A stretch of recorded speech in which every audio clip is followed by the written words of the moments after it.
Good morning, everybody. Brady, also known in some corners of the internet as the War Hamster, joined today by Colonel Towner-Watkins to give you a situation report on the flare-up, to say the least, going on in the Middle East between Israel and Iran. Good morning. Good morning. As those of you who are familiar with the Colonel Watkins, she is very knowledgeable on the geopolitical situation, particularly in that part of the world. We are going to talk a little bit about what happened overnight with the Iran's counterattack on Israel, and talk a little bit about the background, why this is really going on, what are the reasons behind the reasons, and then see if we can put some pretty good guesstimates together about what happens next. Sound like a plan? Awesome. Okay, so real quickly,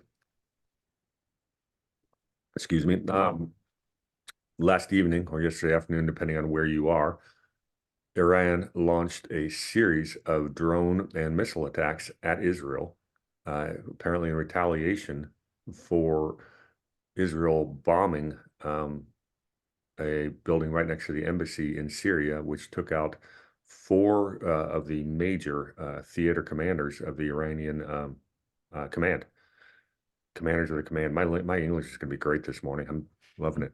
The latest news we have is very few of those strikes got through to Israel. Iran has their official statement has been that their retaliation is over with. They have warned Israel not to retaliate. They have warned the United States to stay out of it. And where we sit right now, there are no shots being fired, one direction or the other. And hopefully we can actually keep that at a moderate level of no, it doesn't go back and forth much more. So that's where we're at overnight. Apparently, the United States, Israel, and some of the European NATO allies were able to shoot down almost all of the drones and missiles. Jordan opened up its airspace to Israeli fighters to help them shoot down some of the drones and incoming missiles. And the Iron Dome apparently was a little bit effective. So that's where we're at today. I thought we'd jump into a little before well, let's take a look at a map real quick. And so we know what we're talking about. And this particular map I've pulled up is not just of the Middle East, but it's also got all of the oil and gas pipelines. And I brought those up because that's part of the background of this whole situation. So we have Iran launching drones from Iran and Iraq over here to Israel. We've got Jordan right here, whose airspace a lot of them had to have crossed. And of course, there's Syria north of it. Down south here, we have Egypt, which has the border with Israel, apparently secure border. And well, meaning they don't let anybody go in or out. And not too far to the north is Turkey, which is also a major player here. So with that, I will pass the baton over to Colonel Watkins and give a little bit of background about what all this shenanigans is really all about. Well, to me, the interesting history of this is it's important because most of conflicts all come down to resources. And anybody that follows me understands that what I refer to as the international syndicate is always looking to exploit a country's resources, and they will introduce any amount of instability in order to capture the resources. For Iran, it has always been about their oil, and then that expanded into natural gas. And when you look at Iran's resources in oil and natural gas, they're like the number 2 and number 3 in the world. The only person that has more, I believe it's the natural gas, is Russia.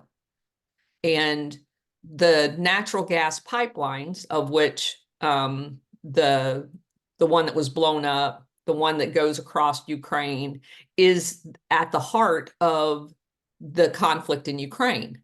And so you transition over to Iran, and I mean this goes back decades, where the British Petroleum BP was in Iran, creating instability and a coup way back when, several decades ago, in the aftermath of World War II, just to monopolize their oil. And through several regime changes and whatever, you come to today, and it still is about dominating the Iran. And that's really what most people don't understand, is what was labeled as the Iranian nuclear deal really had very little to do with nuclear, and it had everything to do with monopolizing their resources in the natural gas, because there were some people internationally that wanted to substitute the European natural gas with Iran versus Russia, because they definitely want to get rid of Russia and Putin. And either way you get to Europe, whether it's through Syria to a port, or to Europe, the heart of all of it comes back to Iran. And so destabilizing Iran so that it can come under the auspices and control of the West has always been at the heart of destabilizing Iran. Yeah, and that brings into, I guess, into the conversation what's going on with the Russia-Ukraine conflict, because we had the pipeline that was allegedly blown up by, well, fill in the blanks. I got a pretty good idea who I think did it, but we can talk about that a little bit. But that was the northern pipeline into Europe, and the situation in the EU is it's a gigantic economy, and they are more and more moving towards quote unquote green energy. They are not remotely self-sufficient, and they are completely reliant on foreign imports of natural gas, as much as they're trying to think that wind and solar can save the day. Now, France is a different story, because they've actually have pushed their own nuclear energy, while Germany's completely shut down all of theirs. Germany's a far bigger economy in terms of manufacturing than France, and they are basically energy starved. So you basically have three choices if you're not going to develop your own energy. And one is to have the northern route through Russia and Ukraine. The other is to have a southern pipeline that was, as you say, was going to go through Syria, through from Iran, and then up through Turkey. The third option they had was, of course, the United States shipping natural gas over there. But under the current Biden administration, that's not going to be happening anytime soon. Exports have been shut down almost completely for LNG. And ask yourself why that is, because that puts the pressure on the Middle East. If you come in, and again, this is the Biden family that's behind Burisma, who is the energy monopoly in Ukraine. And so it is that those specific choices that put Ukraine and Iran at the center of the table. Had he not done that and allowed the United States natural gas to fill in that Nord Stream, you see, so it's everything that has happened. It's the Nord Stream blow up. It's the shutting off of our natural gas. It's every part of it has put the pressure on Iran and Ukraine. And then those are the two places that we have conflicts. That's not coincidental. No, it absolutely is not. And I think I started thinking along those lines more than 10 years ago. When you just see the maps really show, the gas has to gas has to get to a place it has to go through. There's the idea of a toll keeper. Ukraine was a toll keeper. The pipelines from Russia went through Ukraine to get to Europe, and they got to charge a toll. And that was a big source of Ukrainian income. That's what Burisma, how they made their billions so they could afford to bribe politicians all over Washington, D.C. And that's a whole other story of how that pipeline goes. The you can track the U.S. foreign aid that comes from our State Department or different departments. It goes into Ukraine, gets deposited into a big national Ukrainian bank called Privat Bank, which is owned by a guy by the name of Ihor Kolomoisky. The same guy that owns Burisma? Oh, go figure. And of course, Privat Bank got seized in 2016, and that's why Kolomoisky put his puppet into power in Ukraine. That's where Zelensky comes from. He was an actor on a Kolomoisky TV station, Correct. Kolomoisky actually owns 12 of the 13 biggest TV stations in Ukraine. So he's got a bit of a monopoly on the information war there.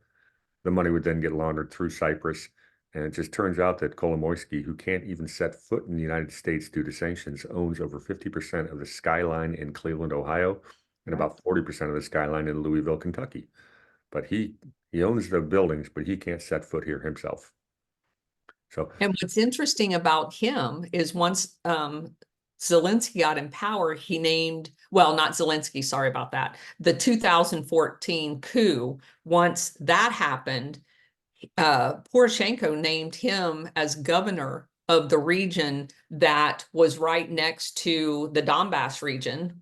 And Kolomoisky hired all of the Azov battalions to come provide security for his governorship.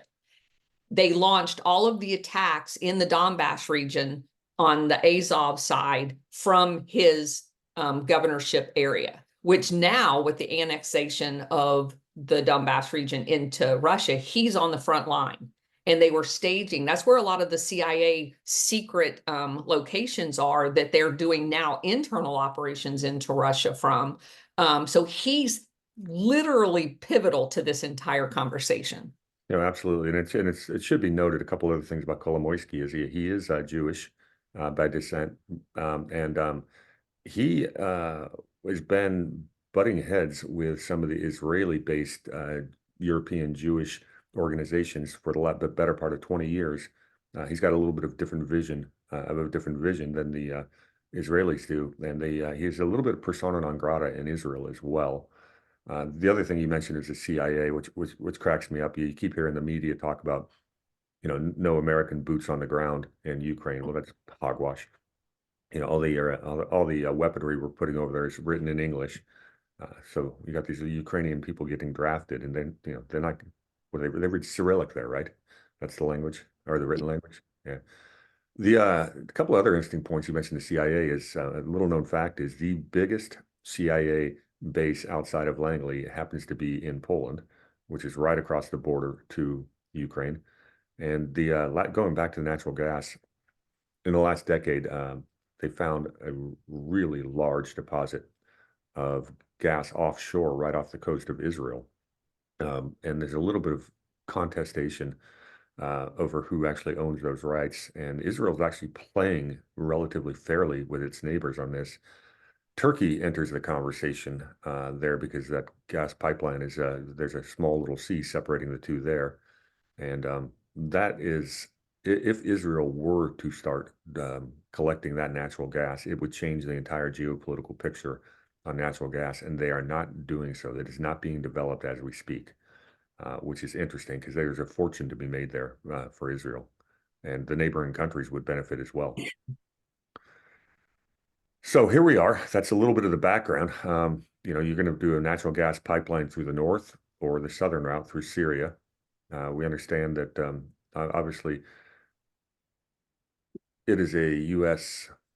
intelligence operation is basically created ISIS. That is who is doing most of the fighting against Assad in Syria. The Russians are, I wouldn't say allied with, but supporting Syria quite a bit. So we actually do have hot war between American proxies and Russian proxies in Syria. Iran is obviously supportive of Syria, and that brings into question the Sunni Shia long-standing dispute. And sitting right there in the middle is Saudi Arabia, and here's where I'd like to say the entire Middle East, all of the Arab nations, both Shia and Sunni, have shown remarkable restraint when it comes to the Israeli-Hamas conflict, which is, I guess it's, to the layperson, it's unexpected. But if you start looking at the longer term pattern, the direction that things have been going there ever since the Abraham Accords, it appears that Saudi Arabia is doing a very good job of playing peacemaker, whereas Turkey is trying to really rattle the pot. And a lot of that has to do with a big geopolitical rivalry. Well, I would say more religious rivalry over which of those nations is going to be the center of the Islam universe. So Turkey is absolutely involved in all of this. I agree with that. I don't know that I agree with the fact that Turkey has not shown restraint. Erdogan is very different than his predecessors. And I personally don't get the feeling that he's trying to recreate the caliphate, as many people have suggested. What he has unequivocally said is they are not going to, inside of Turkey, have any more uh, military-led coups from the West. Because what most people don't realize is the coups that they periodically have in either assassinating their prime minister or getting rid of him were led by the West, because all of their general officers, all of their military is trained by the US and Britain. And so in the past, anytime a prime minister did something that the West didn't like, they just gave them the signal and they couped the prime minister and they'd have a new election. Erdogan put a stop to that. He anticipated the coup. He killed several of the key planners in prison, senior rank, and basically flushed that out of their military. And that was much to the chagrin of the West, who had manipulated Turkey for a very long time. And when the Crocus Ukraine happened in Russia recently, and it was found that those, and I refer to that as a Gladio operation, when it was found that those perpetrators trained twice in Turkey collectively, he went throughout Turkey and started attacking what their training locations were that Russia shared with them intel-wise via cell phone trackings. And that's like wiping out their Gladio base. And so again, he's known that that's been being used inside of Turkey and has been patiently trying to eliminate that capability. And so I understand what you're saying, because geopolitical, there's always that, because that is where the caliphate moved and was gotten rid of. And a lot of the Muslim world doesn't like Turkey for having given that up. So there is some chagrin going on between all of them, some tension, if you will. But I don't think Turkey's as far off as the Saudi-Iran track as they used to be. Yeah. Yeah, what's interesting is just about a month or two ago, Turkey had elections, and the Erdogan's rival party won a lot of the local elections. So his iron grip on power, it seems to be a little bit more tenuous than it used to be. I have not gone deep dive into what the motivations are between the rival political party is. I don't think they're going to be any more conciliatory to the Kurds, which is a whole other conversation altogether. It's worth mentioning simply because there's a bunch of Kurdish protests going on in Japan right now, asking for their rights. Apparently, Japan's been easing up on their immigration restrictions due to their declining population. And there's a big Kurdish population in Japan that are protesting in the streets.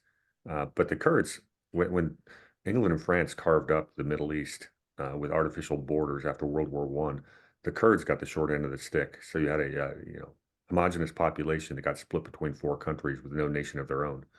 So they're a minority in four places, and it's just a little bit of a gasoline to throw on the fire of the Middle East, which On purpose, and that's what most people don't realize. I'm famous for saying the World War II created fake countries with fake royalty, and Kurdistan, as you pointed out, divided up between Turkey, Syria, Iraq, and Iran, and they had spent centuries consolidating. They are very different. They are predominantly Muslim, but they have more of a kind of Christian slant to their Muslim religion than most people, because most people don't realize that Muhammad was actually raised by a Christian. And they kind of have merged to a large extent. They're also in many ways more secular.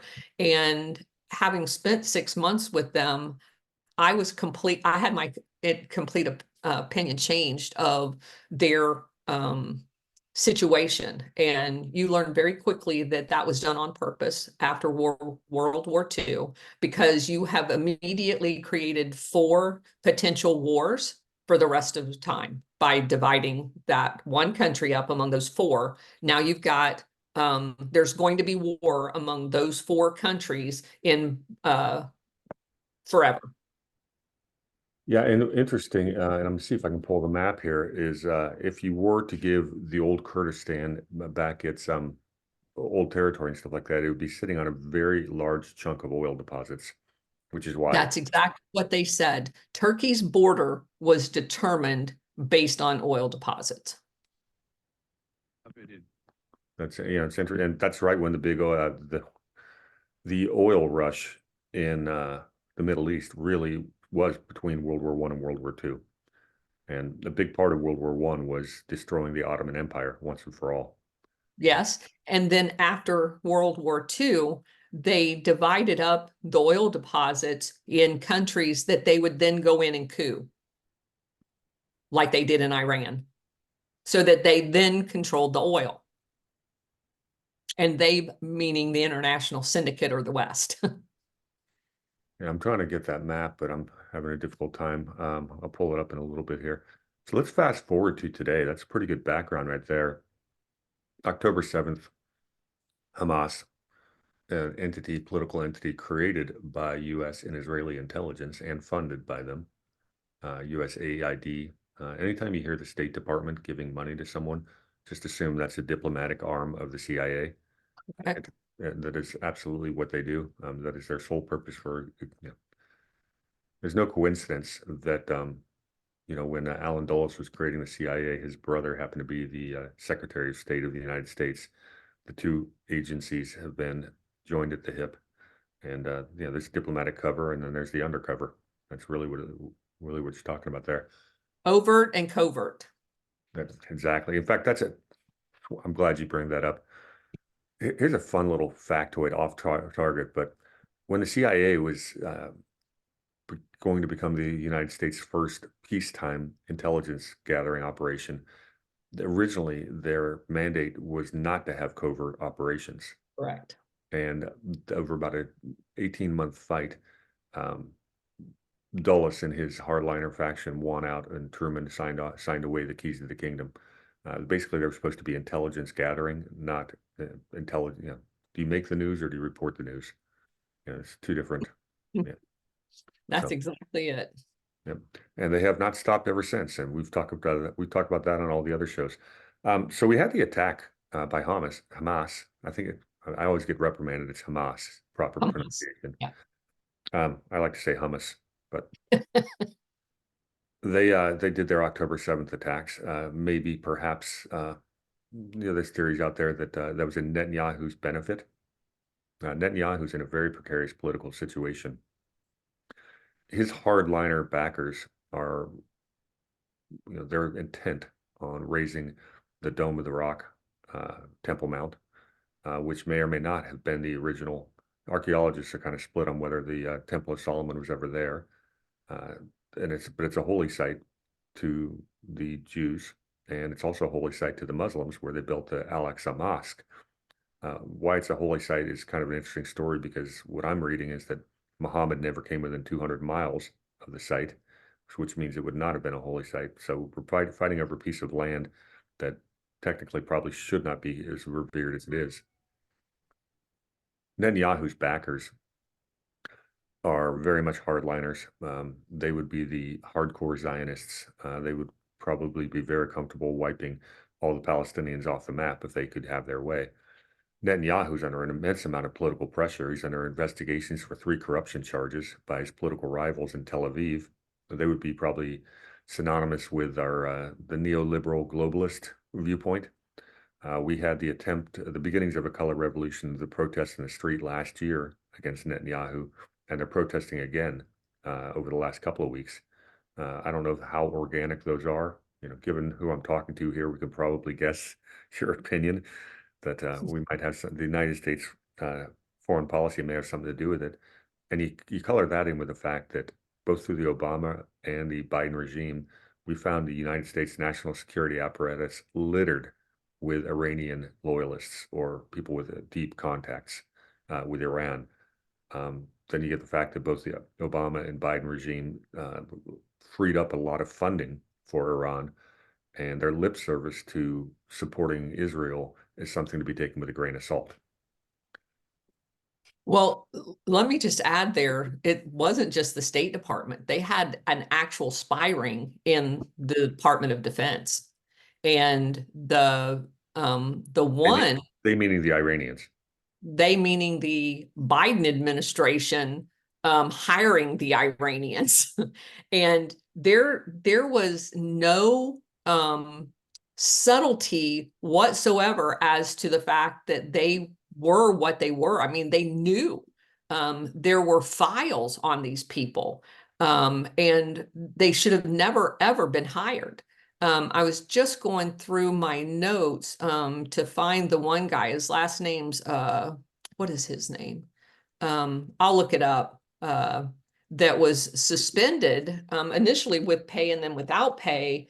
That was the his background. He was the key negotiator on the JCPOA for Obama.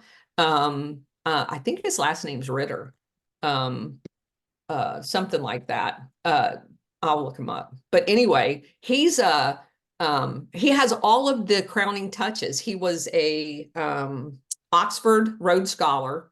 I mean, every little, I'm telling you, every single thing that you would have said that this guy is under the control of the international syndicate is in his resume.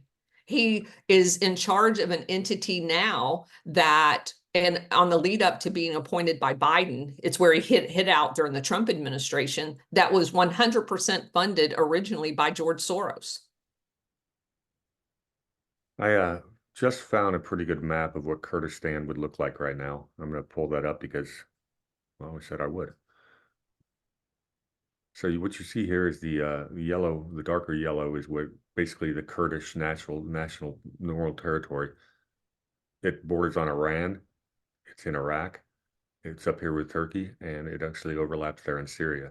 So it's right there smack dab in the middle of all of this shenanigans. And if you go a little bit north here, you'd be getting into Azerbaijan, where of course everything's been heated up. And of course there's the Black Sea, and right up there is Russia, Crimea at the very top of the map. So yeah, things are getting really hot there. One other bit of background here. Scott Ritter was a former weapons inspector with the United Nations, and when it comes to this area of the world, is one of the people I follow the most closely. He's very critical of U.S. foreign policy. What he has been saying is that Israel is losing to Hamas. Their stated goal was to end Hamas, and they are not going to be able to achieve it. The IDF is basically a very young military. They do not have experience. They are not well trained. They are not winning the military battle, and they're certainly losing geopolitically in as far as support for Israel around the world. The European and American allies are on paper standing up for Israel. Netanyahu is in trouble. If he ever gets pushed out of power, he is going to jail for the rest of his life. He's trying to remake the Israeli judicial system to take away a lot of their power, so they can't jail him. But those investigations are still ongoing. These are real corruption charges, and they are not stopped just because he's currently prime minister. I bring that up because I don't think that Netanyahu and his faction have any choice but to push this conflict as far as it can, so we can come out of it, quote unquote, victorious. Any kind of a stand down, and I think politically and legally he is in a lot of trouble. They have every incentive to try to escalate the situation from where I sit, and that includes bringing the United States into a larger conflict. So we bring up Iran and those conflicts of interest, the spying. And so how is the Biden regime actually going to, they are paying lip service to support of Israel, but that's pretty weak support if you look at some of their public statements. They've flip-flopped quite a bit. And again, you go back to their financial interest in the natural gas energy, whether it's China, which is where Iran is selling their energy now, and that goes to the CEFC that is on trial basically under the Bobulinski testimony, or the Burisma deal with the Europeans. Either way, Iran is at the pivot point of the financial interest of the Biden administration. And you can't divorce that. That guy's name's Robert Malley, Malley. Of course, And yeah, and I've got to throw it out there. Former CIA chief John Brennan has deep Iranian ties, as well as the person who led up the whole Spygate stuff was Peter Strzok. With this, so there's even more Iranian connections. correct. And this Malley guy was the International Crisis Group, is the George Soros group that he led prior to coming into the Biden administration, which is knee deep in Iran.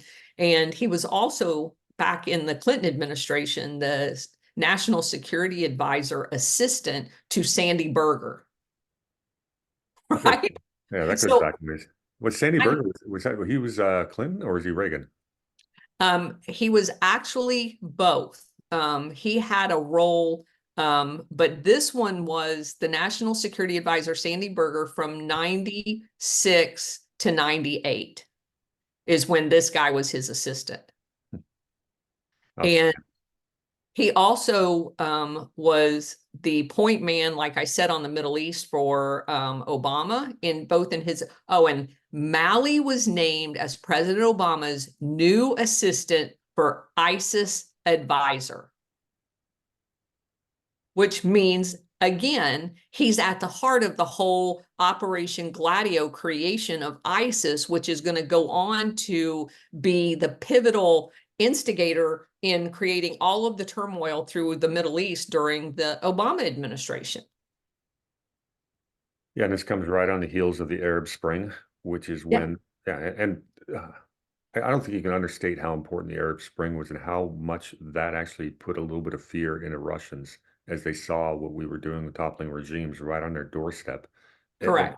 Prior to that, you heard Obama and Hillary running around the world talking about the Russian reset. We had the Russian Silicon Valley, known as Skolkovo, where American corporations were lending technology, sharing technology with Russia. Just happens that most of those companies were huge donors to the Clinton Foundation. I'm sure that's a coincidence. But that operation is where the Russians got the technology for their hypersonic missiles. It came from Skolkovo. So again, I can't foot stomp this. I could stand up and down and shout and get my pom-poms out. You can't go on these crises without a boogeyman. Both with the Soviet Union and Russia, the manipulation of people falls flat if you don't have a near peer competitor. So they are going to give our technology away. And I don't know if people know this, but you mentioned Skolkovo. Israel was pivotal in giving China our technology through their spy rings. So without near peer competitors, you can't manipulate the masses in the world. So you have to have the Russia boogeyman, you have to have the China boogeyman, and they will get them technology in any way they can. That was what in my opinion, the whole reset was all about, is they're going to literally give them the technology to be our near peer competitor. Why? Because they sell it and they make money, and then they can use it as a way to control us. Chaos begets control. You can't, if we outdo everybody and we are clearly the dominant thing, well, then what are you going to do to destabilize the world to keep the money flowing? Yeah, when the Cold War ended, we had to have a new boogeyman. So then we got obviously the war on terror. We've had the war on drugs. Now, of course, they have to keep you afraid. It's Hegelian dialectic 101. Correct. We've got the climate crisis. We'll take anything out there, magnify the the hysteria behind it, and it allows you to seize more power because when people are scared, they care sometimes more about their safety than their freedom. There's a few quotes we could pull up from some founding fathers Correct. about sacrificing them. But that really is the game. And you look at during the Clinton administration, one company in particular, Laurel, that company was fined the biggest fine ever for secretly selling our technology to China under the Clinton administration. And the And it was part of, many people believe that guy, because he was Jewish, was actually working as an agent of Israel in doing what he was doing in the selling of this technology. But there was a nuclear deal between Israel for technology and China based on information that they were funneling through the United States into Israel, as far as Israel buying our weaponry and then selling it to China to allow them to basically reverse engineer it. There's articles written about that ad nauseum. So a lot of it was facilitated not just through the Clinton administration, but through a couple of the Bush administrations as well. Interesting. In your professional career, you've rubbed elbows with some of the Mossad or Israeli intelligence a number of times. I would, especially considering where you were stationed. Not knowingly. I mean, afterwards, now that I know what I know, both when I was in northern Iraq, I go back, I met a lot of the PKK, which is the paramilitary capability of the Kurds. But at no time when I met them and engaged in conversation did I know what was going on. It was only after the fact, when you think back about some of the things that were said.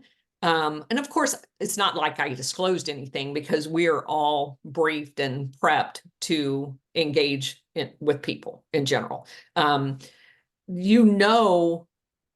now that you know, or now that I know what I know, I can see where they were coming from a lot better. Because like I've told everybody, the military never, to my knowledge, the United States military has never acknowledged any knowledge of the Gladio program, nor the fact that they participated in it to the extent that they did. Or the Operation Condor, which was the subset for South America, even though we know every single dictator that was installed after the CIA coup was trained by the United States military. So it's not that they don't know, they've just never acknowledged it. And so again, once you understand what the real deal is, you can go back and kind of analyze some of the conversations you've had and know where they were going. So just a little bit off topic, but you're the perfect person to ask this question. The PKK gets painted by the Western media as really communist, a communist organization. And communist, painting everyone as a communist is a boogeyman that the Western intelligence has used for a very long time. Any thoughts on that? So they're definitely not communist. I would paint the PKK as the military of the Kurdish state that they destroyed. So what most people don't realize, when you study Operation Gladio in Turkey, what the Turkish government did from after World War II on is they created the Grey Wolf Gladios, and there are several other entities that have Gladio, but Grey Wolf is the most well-known there and well-organized and well-funded. They had, bar none, Turkey, if you could look through NATO, Turkey has the second largest military in all of NATO, only second to us. They also got the most US aid after World War II, which is, they also have the most numerically superior Gladio forces of any country on record after World War II. So there's a direct correlation to aid and Gladio capability. I'll just let that sit there. Then, when you look at what they did with that money to perpetuate the rivalry between the Kurdish and the Turkish people, is they dressed up in towns like Diyarbakir, which is at the border of Iraq and Turkey. Primarily Kurds live there. They would dress up as Kurds and attack Turkish residents. And then the full force of the Turkish military would come in and decimate the Kurdish population. I mean, like mow them down, women, children, men. They would rape the women. They would cut up the men in the most unbelievable, vicious manner. They assassinated hundreds of thousands of Kurds over the course of, decades. And it was in response to these massacres, literal genocide of Kurds, that the PKK was formed. Well, where's the PKK going to get weaponry to fight off US, NATO, UK supplied weaponry?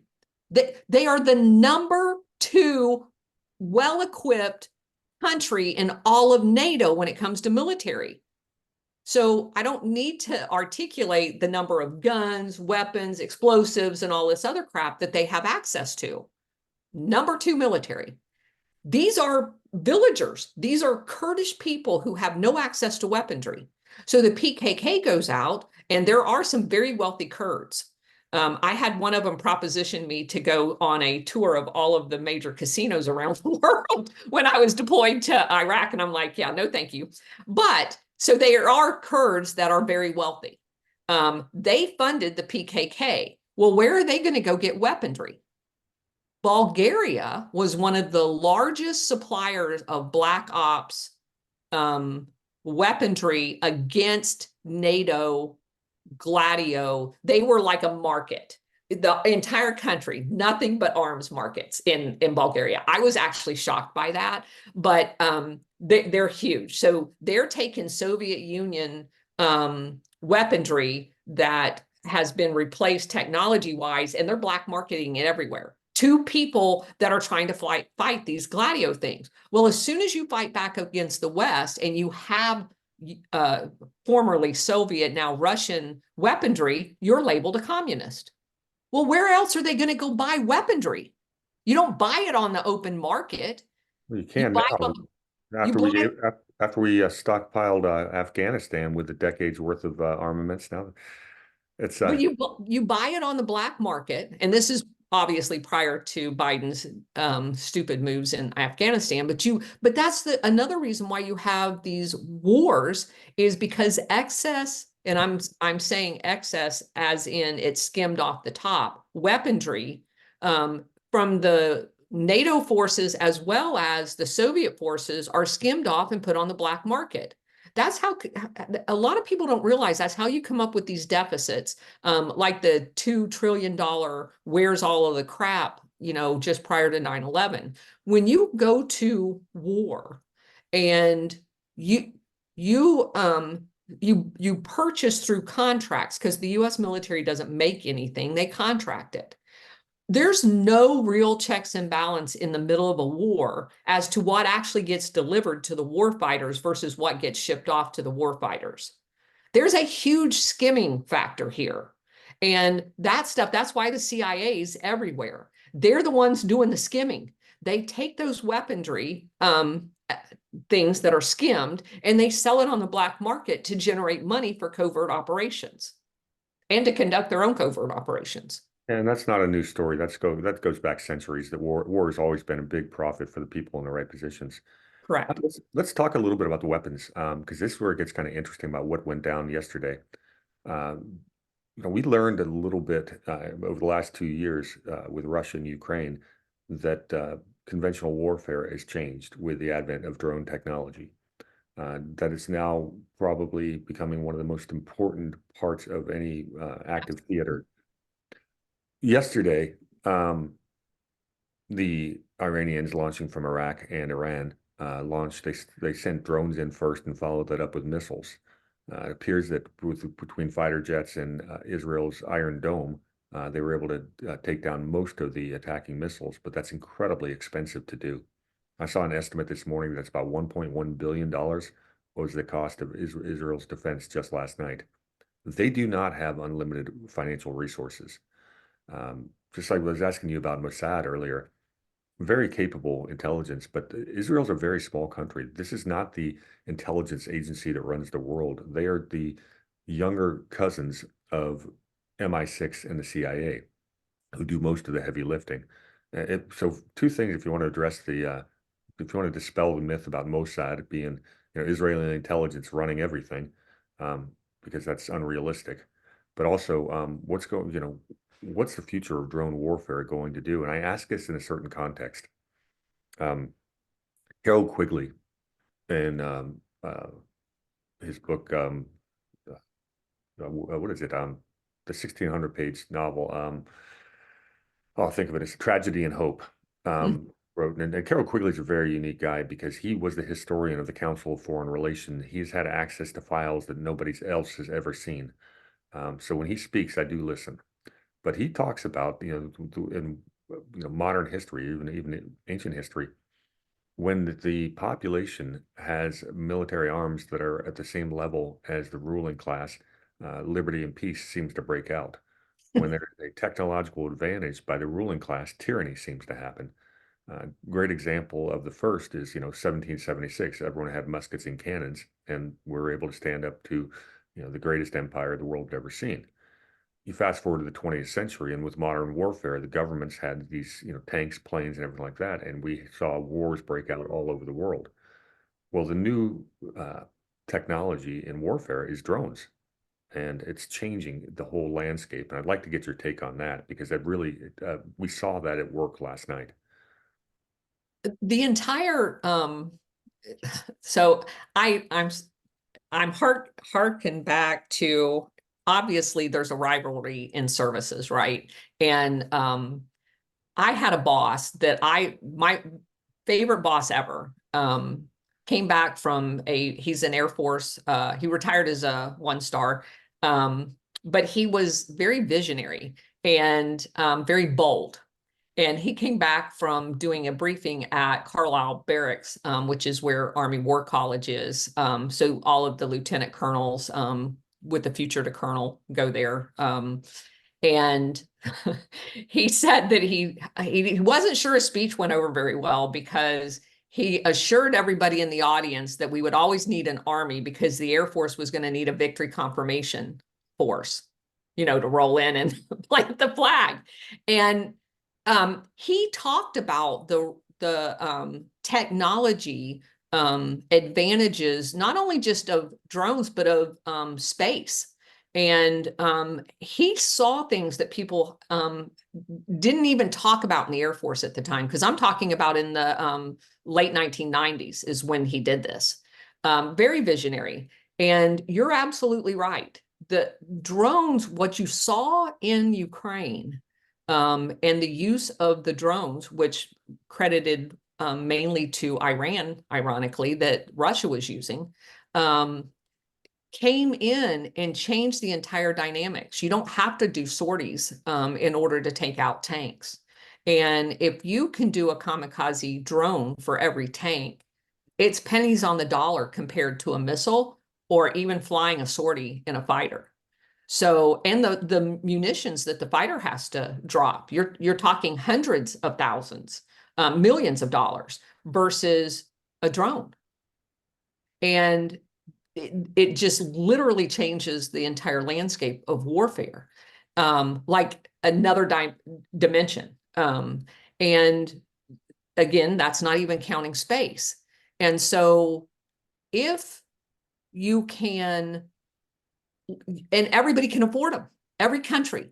So how is the West going to dominate these poor countries if they can, which is what you're alluding to, create that standoff capability of don't mess with me because I've got an equivalent technology for pennies on the dollar that I can take you on now. Yeah, That's how peace breaks out. yeah, and we're seeing. Well, I hope you're right about that. That's how peace breaks out. I'm concerned that current drone warfare, the government's got a huge advantage over the civilian population, but that may be a short-lived advantage because I mean you and I could go out there and buy drones. You can get Correct. at the hobby shop.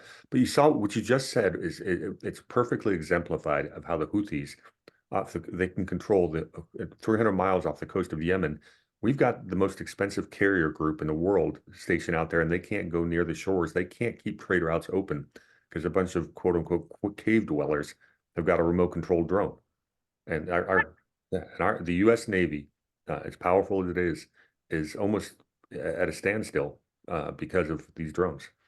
And what's interesting to me too is about even having our Navy there. And I said so the first time that when they said that they were bringing more in, that's those conventional forces is how they set up false flags.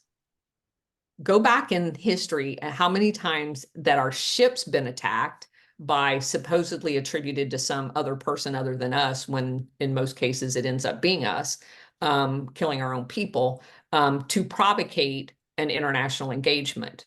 Well, again, if you change that technology and you have a new form of warfare, it actually makes us safer because it makes it more difficult for them to set up these flagrant false flags that gets us into war when other people have the capability to do what they are now being able to do.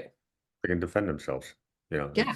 it's not a, you know, it's interesting. It's not necessarily a offensive. You can't invade with drones, but you can keep someone else from invading you or make it very expensive to do so. And this circles back to the cost of what's going on. So let me just correct you there. You soften the invasion, right? You can invade with drones. If you were going into from Russia into Donbass, you soften all of the targets with kamikaze. You know exactly where the tanks are. You take out all the tanks. It's literally a victory confirmation because you can do that with satellite capability, stand off, and send in the drones. You have kamikaze drones now. They take out every single tank on the ground. They can take out aircraft sitting on a flight line. So literally you can do that. And I guess that's one of the things I was reading recently is it's changing military doctrine, so it's much more decentralized. You're not grouping all of your armaments in one place. It makes for a much, uh, I guess, more chaotic front. It changes everything. It's fascinating. Well, you brought in the cost, and I think that's a really big thing to look at with the Israeli-Hamas conversation. The Israelis are not necessarily losing the war with Hamas, but they're most certainly not winning. It is costing them a fortune. Their international trade is basically shut down. Their economy is really getting hit hard. At the same time, Egypt is losing a ton of trade. 50% of their economy goes through the Suez Canal, and that's being threatened by this whole conflict.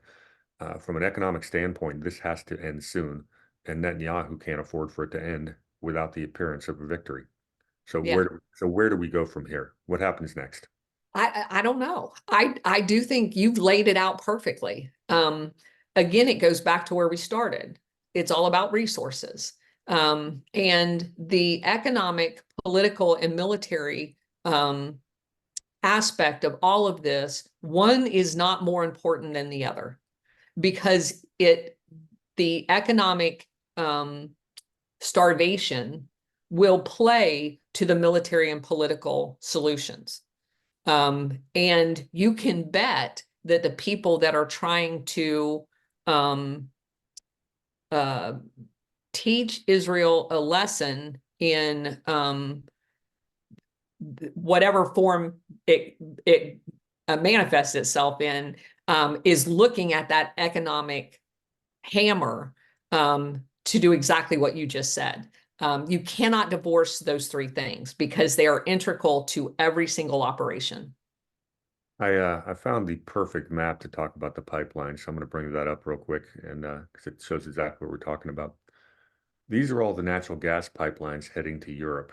It's probably a 5-year-old map, but you saw everything coming through Russia. It goes straight through Ukraine. Now, all these northern pipelines are basically shut down at this point in time. Then you have these southern uh, pipelines, the proposed pipelines going through Syria. And again, Turkey sits right in the middle of all out of this. Um, one of the things that post-World War II that NATO has accomplished is we've kept Europe basically as a what's the word you look for? NATO has been sort of not a nanny state, but the opposite of that. They've been put under the protection of the United States military, but it's not just militarily, it's economically. And by keeping the energy costs high coming into Europe, they can't compete with the United States in many ways. It's almost like England and America post World War II. have worked to keep the rest of the European states in check by being allies with them. And So any military person that's ever been stationed in Europe knows exactly what you're just saying, because one of the infamous things of being stationed, I'd never seen anything like it. We got gas coupons. You were given so much every month to go get gas at local gas stations, because gas, just regular fuel, not to mention you had to have everything over there was gas stoves. So you had to have other forms, liquid gas, blah, blah, blah. But the petrol for your vehicle was on a coupon system that you got so many every month issued to you by your squadron for you to drive to and from work.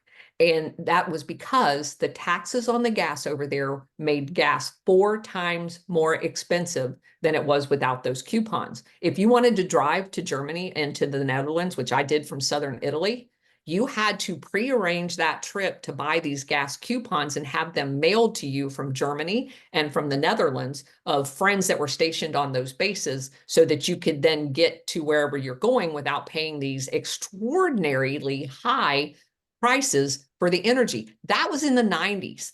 It has been that way the entire time. It is crazy that they have held Europeans hostage to this exorbitant energy inflated prices than the rest of the world enjoys. yeah, they do it under the guise of climate alarmism, environmentalism. That's Now, but it wasn't even that then. There interesting. was no climate alarmism in the 1990s. It just was the way it was.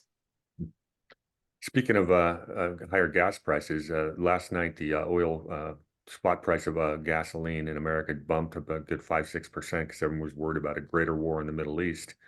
Uh, I'm still paying $3.19 a gallon here in New Hampshire after living in California, paying $6 a couple of years ago. Why is gas more expensive in California? It's taxes, but that's the reason people are leaving that state. But that takes us to let's bring this home. Where do we what happens next? Oil prices. Everyone's worried about a larger breakout of hostilities in the Middle East. The Arab nations have shown remarkable restraint thus far. What happens next, Colonel? I don't know. I stay away from future. I'm strictly a history buff. Um, but it does not appear that the manipulation of the past based on government provided misinformation, disinformation will stand any longer. And that's where we come to Elon Musk's role in all of this by buying X and allowing free conversation about reality and facts has changed the entire battlefield.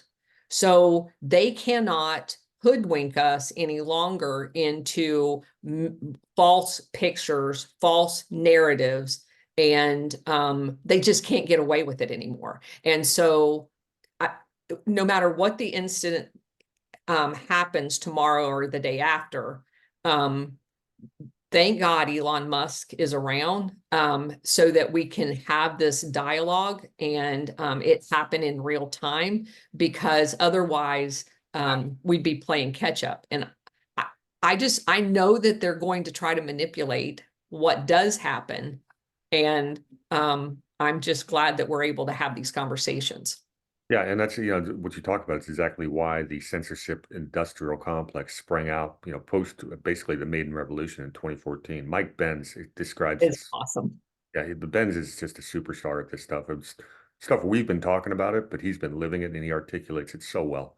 And that guy's been great. But the censorship's going to get stronger. We see what's happening in Brazil with Twitter X. That's going to be a fun fight to watch. The it's a good thing there's not an election coming up in 2024 that might, yeah. So the Biden regime is playing both sides of the fence, I think, and they're going to try to manipulate an outcome that somehow makes Biden look like the hero that fought off World War III. I think that's probably inevitable. They're going to try to spin it that direction. I just don't know what that looks like. However, I see Biden's entire network being exposed. right? As we just articulated, his connection to Burisma and the pipelines through Ukraine and the energy deals and his son being on Burisma and his ties that Bobolinsky just exposed for CEFC in China. You just put up the map that reveals the entire scam. Now, I see that that's just going to get more and more publicity, and the ties that he has to manipulating the liquid gas and the oil networks while shutting ours down, both of them, by the way, which puts bigger, it's, and I keep coming back to this. I'm sorry, Brady, but would you write the script any differently to highlight his corruption by instigating crap in Ukraine and Iran, which is where his connections are the best highlighted? So if you were going to expose Joe Biden, would you do anything differently? No, it's a good thought. It's a good thought pattern to go down. It's patterns among patterns and it's all interconnected in so many ways. It is, because Iran just signed the new deal, which is billions, hundreds of billions of dollars with China for the liquid gas. Well, who stood to profit from that? And that company still exists. CEFC still exists.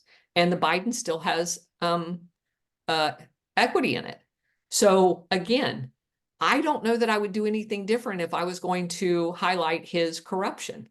Yeah, and when you talk about that natural gas deal with China, we really have to point out the fact that any kind of pipeline that they're going to build has to go right smack dab through the middle of Afghanistan, where we just pulled up. Yeah, another Biden fiasco.